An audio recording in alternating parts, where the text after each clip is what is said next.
What's up, guys? It's your boy George. I'm here with my brother Brian. We're just gonna do a little quick segment. I just came up with the concept of kind of little quick questions just to get to know each other better. Really quick, really important too. I was just thinking, I haven't thought of myself in this case. Like, what got you into fitness? Like, how'd you end up in fitness, anyways? Yeah. Like, what's the origin story of how you got into fitness? I feel like the way I started is like how most people start. Because I was 16 when I first touched my first weight. First weight? It was purely aesthetics. I just wanted I was shallow as heck. I was like, I just want a six pack. What was your body like? I was very skinny. So I was very fat when I was a child, and then I hit a growth spurt, and then I got really skinny. I was like 5'8", 110 pounds. I was really skinny. And I was right there. I was right there with you. And I was like, you know what? I gotta change this. I want to look better. Yeah. Back then, it wasn't for myself. It was for girls. It was definitely for girls. That's why I started. But then I realized, right, as I kept doing it, it's been 11 years now since that. It's been 11 years, and I realized, comparing what we do against other people that don't work out, emotionally, I'm regulated. Right. Physically, I'm warmed up. I'm always ready to go. Right. Mentally, I feel like I'm a lot sharper. 1,000%. Right. Yeah. And there's these so many benefits besides having a nice body. Right. That's what's kind of kept me going, and that's why I push everyone. I'm like, hey, come to the gym. Try one workout with me, see how you feel. If you're feeling a little bit depressed, just try. Come here with me, and then see what happens. But how did you discover it though? Like, did someone point you in the direction of the gym? You remember I told you my origin story. Like, I had a doctor in high school who, during a bout of depression, was like, you know what? Instead of prescribing you Adderall, antidepressants, I'm gonna make you go to the gym. And good on them though. Yeah, for a doctor to say that in this day and age where pharmaceutical is everything, it's just crazy to me. But it's beautiful that one person can do that, knowing that it changes your life. That one moment changed everything for me. Yeah, put you on the right course. Yeah. So my question for you is how did you get into of course at 16 you found the weights, but what guided you there?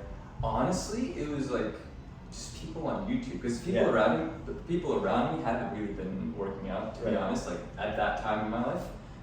So I'm just the type of person to be let me just try everything, see what sticks, right? So did a whole bunch of research, I call it. It was just Google and YouTube, to be honest. I was researching, having fun with it. Yeah. I made a lot of mistakes, right? I got hurt a couple times. The ego, you gotta kill the ego, yeah. But no one really directed me to it. No, it was just I was really curious, and I'm like, let me see how far I can take this. And that's so dope. What was your first, where did you go? What was your first place? Was it here? No, it was another local gym. It's closed down. It's closed down. And then I went to college and met some buddies there. Then that's where I got hurt. That's where the ego really came into play, because we were that's kind of weak. Yeah, we gotta lift it up. Yeah. And then after college, I started coming here. Okay, just last question real quick. So you mentioned ego, which is hilarious to me. The first thing I think of is 18-year-old me. Yeah. Buying creatine, buying nitric oxide, NO2, C2. Yeah. It got so ego driven that I bought, and this is ridiculous, looking back now, testosterone boosters at 18 years old. Why do you when you're at your peak, But it's funny, if you remember the section in GNC that's closed off with the key and everything, that's where those test boosters were, and my gains skyrocketed from there. So but that's all ego, looking back, I'm that's ridiculous. At 18, you're just producing constant testosterone. Already, So do you have any ego stories like that? Did you do anything crazy? Nothing with supplements. I usually only do protein. And then I tried creatine before, and then I just stopped. No creatine now? Just protein? The creatine's in my protein. Oh, okay. But I don't do it separate. You know what I mean? So I don't overload on creatine. All my ego has just been weight. The weight I'm trying to lift. I fail a PR. I'm you know what? If I add 5 pounds, maybe I can do it, and then I hurt my back. You know what I mean? It's back then I didn't care about form. Right.